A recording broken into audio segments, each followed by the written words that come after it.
ಇವಳು ವೇಶ್ಯೆ ಆಗಿದ್ರೂ ಕೂಡ ಒಂದ್ ಟೈಮಲ್ಲಿ ಒಳ್ಳೆಯ ಜೀವನವನ್ನ ಕಾಣುವ ಹಂತದಲ್ಲಿರ್ತಾಳೆ. ಆದ್ರೆ ಆ ಟೈಮಲ್ಲಿ ಅವಳು ಯಾರಿಗಾಗಿ ಆ ಕೆಲಸವನ್ನ ಮಾಡ್ತಾ ಇರ್ತಾಳೋ ಅವನೇ ಅವಳ ನೆಮ್ಮದಿಗೆ ಅಡ್ಡಿ ಆಗಿ ಇಡೀ ಜೀವನವನ್ನೇ ಸರ್ವನಾಶ ಮಾಡ್ಬಿಡ್ತಾನೆ.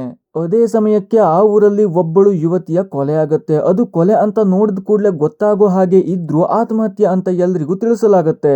ಅಂತ ಊರಲ್ಲಿ ಸುಮಾರು ಜನರ ಜೀವನ ಒಬ್ಬನೇ ಒಬ್ಬ ಜಮೀನ್ದಾರನ ಕೈಯಿಂದ ಹಾಳಾಗ್ತಾ ಇತ್ತು. ಅದು ಅತಿರೇಕಕ್ಕೆ ಹೋದಾಗ ಏನಾಗುತ್ತೆ ಅನ್ನೋದೇ ಈ ಬಹಿಷ್ಕರಣ ಸೀರೀಸ್ನ ಕಥೆ. ಸೀರೀಸ್ನ ಸ್ಟಾರ್ಟಿಂಗ್ ಅಲ್ಲಿ ಒಬ್ಳು ಹುಡುಗಿ ಗಾಬರಿಯಿಂದ ಎಲ್ಲಿಗೋ ಹೋಗ್ತಾ ಇರ್ತಾಳೆ. ಆ ರಾತ್ರಿಯ ಟೈಮಲ್ಲಿ ಅವಳು ಆ ರೀತಿ ಹೋಗೋದನ್ನ ನೋಡಿದ್ರೆ ಏನೋ ತೊಂದರೆ ಆಗಿದೆ ಅಂತ ಗೊತ್ತಾಗ್ತಾ ಇತ್ತು. ಅವಳು ಹಾಗೆ ಒಬ್ಬಂಟಿಯಾಗಿ ಹೋಗಿ ಕೆರೆಗೆ ಹಾರಿ ಸೂಸೈಡ್ ಮಾಡ್ಕೊಂಡ್ ಬಿಡ್ತಾಳೆ.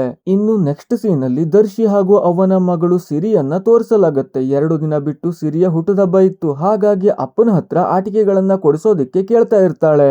ಅದಕ್ಕೆ ದರ್ಶಿ ಕೂಡ ಟೌನ್ಗೆ ಹೋಗೋ ನಿರ್ಧಾರ ಮಾಡಿರ್ತಾನೆ. ದರ್ಶಿ ಟೌನ್ಗೆ ಹೋಗ್ತಿದ್ದಾನೆ ಅಂತ ಗೊತ್ತಾದಾಗ ಅವನ ಹೆಂಡತಿ ಲಕ್ಷ್ಮಿಗೂ ಗಂಡನ ಜೊತೆಗೆ ಹೋಗ್ಬೇಕು ಅಂತ ಅನ್ಸಿತ್ತು. ಆದ್ರೆ ಮುಂದೊಂದ್ ದಿನ ತಗೊಂಡ್ ಹೋಗ್ತೇನೆ, ನೀವಿಬ್ರು ಮನೆಯಲ್ಲೇ ಇರಿ ಅಂತ ದರ್ಶಿ ಹೆಂಡತಿ ಹಾಗೂ ಮಗಳಿಗೆ ಹೇಳ್ತಾನೆ. ಇಷ್ಟೊತ್ತು ಶಾಂತವಾಗಿ ಫ್ಯಾಮಿಲಿ ಮ್ಯಾನ್ ಆಗಿದ್ದ ದರ್ಶಿ ಒಂದೇ ಸಲಕ್ಕೆ ಕೋಪ ಮಾಡ್ಕೊಂಡು ಕತ್ತಿ ಹಿಡಿದು ಊರ ಹೊರಗೆ ಇರುವ ಒಂಟಿ ಮನೆ ಹತ್ರಕ್ಕೆ ಬರ್ತಾನೆ. ಆ ಮನೆ ಸೇರಿದ್ದು ಪುಷ್ಪ ಅಂತ ಒಬ್ಬಳು ವೇಶ್ಯೆಗಾಗಿತ್ತು. ಅವಳ ಕಾಯಂ ಗಿರಾಕಿ ಅಂದ್ರೆ ಅದೇ ಊರಿನ ಅಧ್ಯಕ್ಷ ಜಮೀನ್ದಾರ ಶಿವಯ್ಯ ಆಗಿದ್ದ. ಈ ಶಿವಯ್ಯ ಅಂದ್ರೆ ಎಲ್ರಿಗೂ ಭಯ ಗೌರವ ತುಂಬಾನೇ ಇತ್ತು. ಇನ್ನು ಆ ಟೈಮಲ್ಲಿ ಎಲೆಕ್ಷನ್ ಕೂಡ ಹತ್ರದಲ್ಲಿತ್ತು. ಹಾಗಾಗಿ ಊರಲ್ಲೆಲ್ಲ ಈ ಸಲ MLA ಟಿಕೆಟ್ ಶಿವಯ್ಯನಿಗೆ ಸಿಗುತ್ತೆ ಅಂತ ಎಲ್ರು ಮಾತಾಡ್ಕೊಳ್ತಾ ಇರ್ತಾರೆ.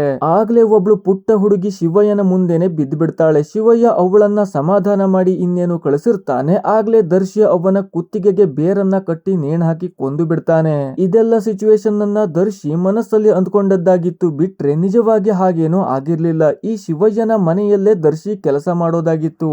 ಅದರಲ್ಲೂ ಶಿವಯ್ಯ ದರ್ಶಿಯನ್ನ ಪರ್ಸನಲ್ ಕೆಲಸಕ್ಕೆ ತುಂಬಾನೇ ಬಳಸಿಕೊಳ್ತಾ ಇರ್ತಾನೆ. ಜೊತೆಗೆ ನೆನಪಾದಾಗ್ಲೆಲ್ಲ ಇಂಡೈರೆಕ್ಟ್ ಆಗಿ ದರ್ಶಿಯನ್ನ ಇನ್ಸಲ್ಟ್ ಮಾಡ್ತಾ ಇರ್ತಾನೆ. ಆ ದಿನ ದರ್ಶಿಗೆ ಮಗಳಿಗಾಗಿ ಗುಲಾಬಿ ಹೂವನ್ನ ತಗೊಂಡ್ ಹೋಗ್ಬೇಕು ಅಂತ ಅನ್ಸಿರತ್ತೆ. ಶಿವಯ್ಯನ ಹತ್ರ ಕೇಳ್ತಾನೆ. ಅದಕ್ಕೆ ಶಿವಯ್ಯ ಪರ್ಮಿಷನ್ ಕೊಡ್ತಾನೆ. ಜೊತೆಗೆ ದಾರಿಯಲ್ಲಿ ಹೋಗ್ತಾ ನಿನ್ನೆ ರಾತ್ರಿ ಕಳೆದಿದ್ದಕ್ಕೆ ಪುಷ್ಪಾಗೆ ದುಡ್ಡನ್ನ ಕೊಟ್ಟು ಹೋಗು ಅಂತ ದರ್ಶಿ ಹತ್ರನೇ ಕೊಟ್ಟು ಕಳಿಸ್ತಾನೆ.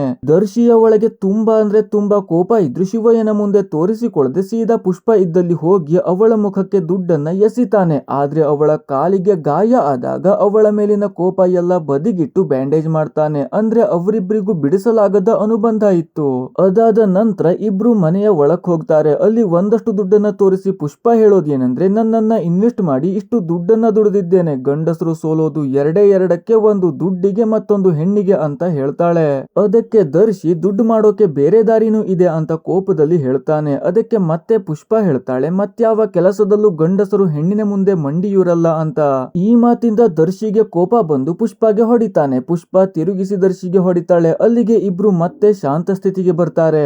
ಆಗ ಪುಷ್ಪ ದರ್ಶಿಗೆ ಫಿಸಿಕಲ್ ಆಗೋದಿಕ್ಕೆ ಪ್ರೊವೋಕ್ ಮಾಡ್ತಾಳೆ. ಆದ್ರೆ ಯಾವಾಗ ದರ್ಶಿಗೆ ಅವಳ ಮೇಲೆ ಒಲವು ಶುರು ಆಗುತ್ತೋ ಆಗ್ಲೇ ಅದನ್ನೆಲ್ಲ ಅರ್ಧಕ್ಕೆ ನಿಲ್ಲಿಸಿ ಬಿಡ್ತಾಳೆ. ನಂತರ 7 ವರ್ಷ ಆಯ್ತು, ನಮ್ ಸಂಬಂಧ ಎಲ್ಲ ಮುರಿದು ಬಿದ್ದು ಅಂತ ಹೇಳ್ತಾ ಸಿರಿಗೆ ಗಿಫ್ಟ್ ಅಂತ ಗೆಜ್ಜೆಯನ್ನ ಕೊಡ್ತಾಳೆ. ಅದೇ ಅಲ್ಲಿ ಸಿರಿ ಯಾವಾಗ ಅಪ್ಪ ಬರ್ತಾನೆ ಗಿಫ್ಟ್ ಗಳನ್ನ ತರ್ತಾನೆ ಅಂತ ಕಾಯ್ತಾ ಇರ್ತಾಳೆ. ಆದ್ರೆ ಇಲ್ಲಿ ದರ್ಶಿ ಮತ್ತೆ ಪುಷ್ಪನ ಸಹವಾಸಕ್ಕೆ ಹೋಗಿದ್ದಕ್ಕೆ, ಅದು ಕೂಡ ಈ ಸಲ ತುಂಬಾನೇ ಮುಂದುವರೆದಿದ್ದಕ್ಕೆ ಚೆನ್ನಾಗಿ ಬಾರಿಸ್ತಾ ಇರ್ತಾರೆ. ದರ್ಶಿಯ ಕೆಲಸದಿಂದ ಜಮೀನ್ದಾರ ಶಿವಯ್ಯನಿಗೆ ತುಂಬಾನೇ ಕೋಪ ಬಂದಿರುತ್ತೆ. ಸಿರಿ ಅಲ್ಲಿ ಮೀನನ್ನ ಹಿಡಿದ ಹಾಗೇನೆ ಇಲ್ಲಿ ಅವಳ ತಂದೆಯನ್ನ ಶಿವಯ್ಯ ಹಾಗೂ ಅವನ ಕಡೆಯವರು ಟ್ರ್ಯಾಪ್ ಮಾಡಿರ್ತಾರೆ. ರಾತ್ರಿ ಆದ್ರೂ ದರ್ಶಿ ಮನೆಗ್ ಬಂದಿಲ್ಲ ಅಂತ ಲಕ್ಷ್ಮಿ ಹಾಗೂ ಸಿರಿ ಟೆನ್ಷನ್ ಅಲ್ಲಿರ್ತಾರೆ. ಆ ದಿನ ದರ್ಶಿಗೆ ಇಷ್ಟ ಅಂತ ಮೀನ್ ಸಾರನ್ನು ಮಾಡಿರ್ತಾರೆ. ಆಗಲೇ ಅಲ್ಲಿಗೆ ಶಿವಯ್ಯ ಬರ್ತಾನೆ.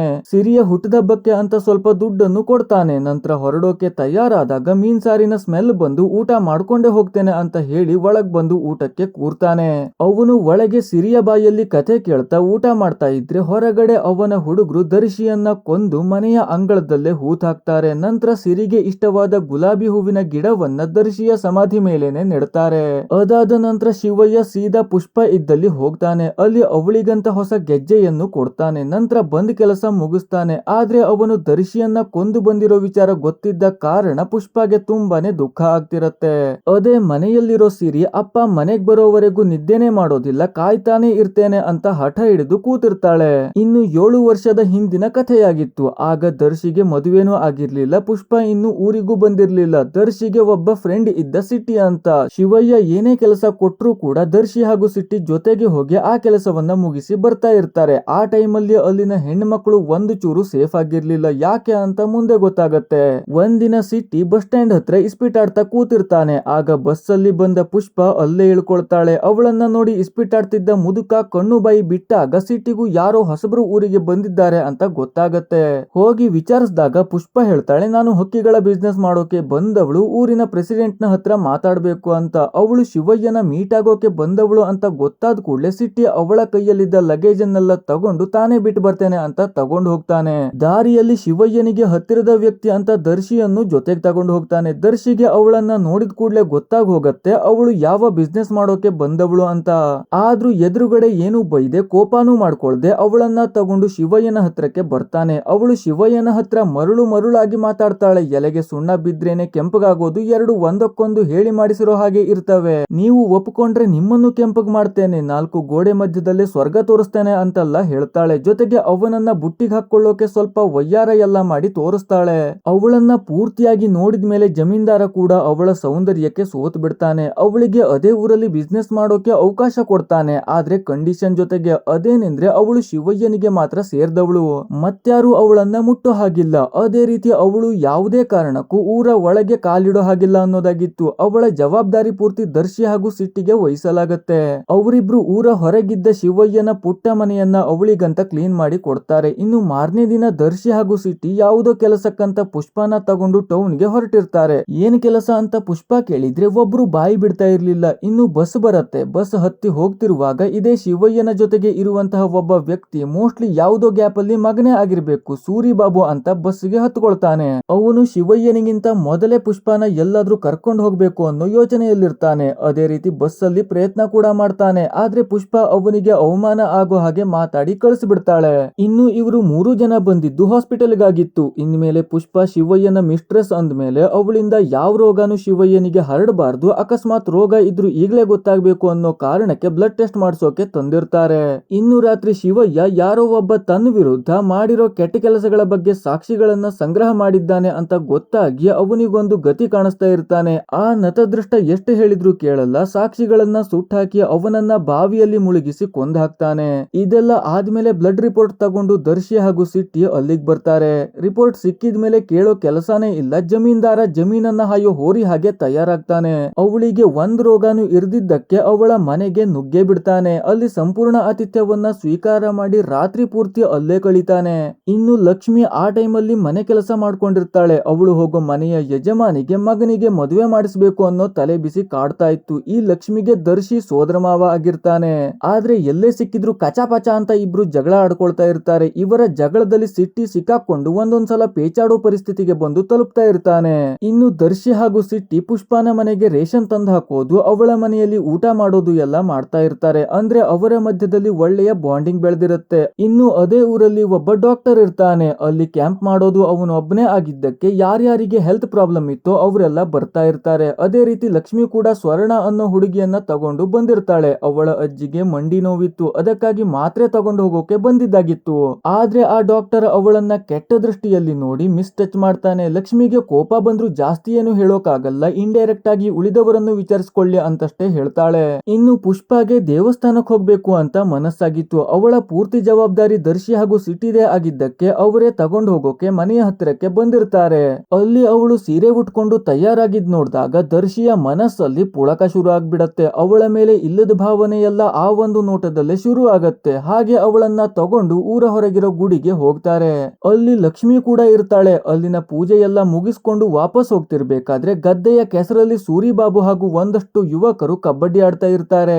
ಇವಳನ್ನ ಕಂಡು ಕೂಡ್ಲೆ ಕೆಟ್ಟದಾಗಿ ಏನೇನೋ ಹೇಳ್ತಾ ಒಂದ್ ಸಲ ಅಖಾಡಕ್ಕೆ ಬಾ ಬೆವರಿಳಿಸ್ತೇನೆ ಅಂತ ಸೂರಿ ಬಾಬು ಹೇಳ್ತಾನೆ. ಜೊತೆಗೆ ಅವಳ ಮೇಲೆ ಕೆಸರನ್ನು ಎರಚುತ್ತಾನೆ.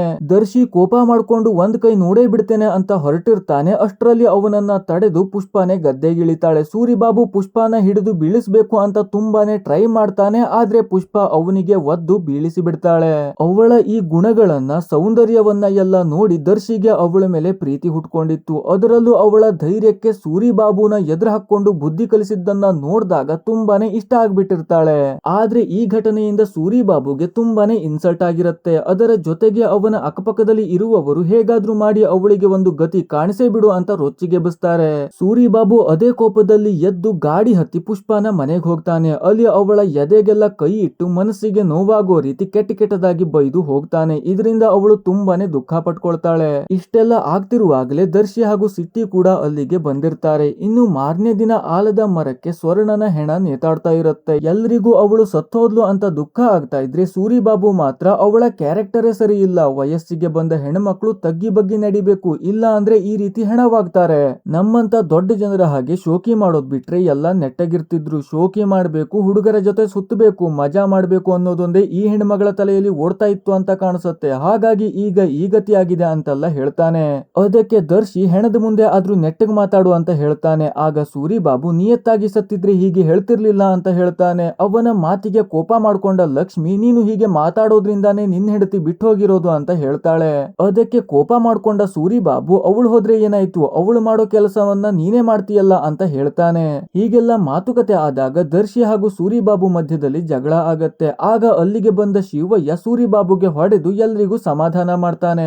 ಅಷ್ಟೊತ್ತಿಗಾಗ್ಲೇ ಪೊಲೀಸರು ಅಲ್ಲಿಗೆ ಬಂದಿರ್ತಾರೆ. ಹೆಣವನ್ನ ನೋಡಿ ಇದು ಕೊಲೆ ಹಾಗೆ ಕಾಣ್ತಿದೆ, ಪೋಸ್ಟ್ ಮಾರ್ಟಮ್ ಮಾಡಿದ್ರೆ ಎಲ್ಲ ಗೊತ್ತಾಗತ್ತೆ ಅಂತ ಪೊಲೀಸರು ಹೇಳ್ತಾರೆ. ಅದಕ್ಕೆ ಶಿವಯ್ಯ, ಇವಳ ಸಾವಿಗೆ ನ್ಯಾಯ ಸಿಗ್ಲೇಬೇಕು, ಆದ್ರೆ ಇವಳ ತಂದೆ ತಾಯಿಗೂ ನೋವಾಗ್ಬಾರ್ದು ಅಂತಾದ್ರೆ ಇವಳ ಅಂತ್ಯ ಸಂಸ್ಕಾರ ಮಾಡ್ಲಿ, ನೀವು ಇನ್ವೆಸ್ಟಿಗೇಷನ್ ಮಾಡಿ ಅಂತ ಹೇಳ್ತಾನೆ. ಇದಾದ ನಂತರ ಹೊಳೆಯ ಹತ್ತಿರ ಶಿವಯ್ಯ ಸೂರಿ ಬಾಬುನ ಸಮಾಧಾನ ಮಾಡ್ತಿರ್ತಾನೆ. 5 ಪಂಚಾಯ್ತಿ 20 ಹಳ್ಳಿ ನನ್ನ ಮಾತು ಕೇಳ್ಬೇಕಂದ್ರೆ ಹೀಗೆಲ್ಲ ಬುದ್ಧಿ ಉಪಯೋಗಿಸ್ಲೇಬೇಕಾಗತ್ತೆ.